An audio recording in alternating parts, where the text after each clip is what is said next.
साथ district reporter Abdurrahman Sargodha जी, मैं मौजूद हूँ उर्दू बाज़ार में। यहाँ पे मैं मौजूदा कारोबार के हवाले से गुफ्तगू करना चाहूँगा। हमारे साथ सब्ज़ी फ़रोख्त मौजूद हैं, इनसे कारोबार के ख्यालात दार पूछते हैं। कारोबार पहले से बहुत ज़्यादा मंदे हुए पड़े हैं, बाज़ारों में गाहक नहीं है, लोग बहुत परेशान हैं। पहले ये हमारे जो बजट था इससे पहले जो था, बजट से पहले कारोबार ठीक था। अब जैसे बजट नया आया इसमें जो है ना बहुत महंगाई बढ़ गई है, चीनी घी आटे के रेट बढ़ गए हैं, सब्जियों के रेट बड़े पड़े हैं बहुत ज़्यादा।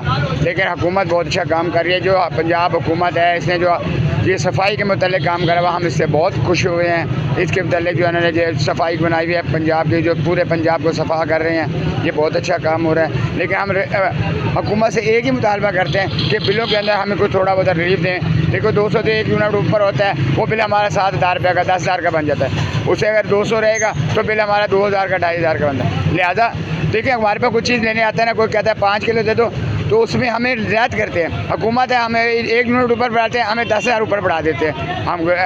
हम अपील करते हैं, खुदाया हम पे रहम फरमाएँ और बिलों के अंदर हमें कोई रिलीफ दें, हमारे ऊपर शफकत फरमाएँ।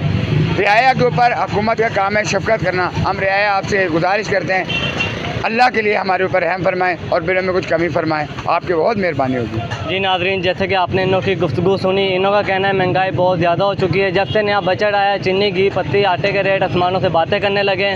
District reporter Abdurrahman Sargodha.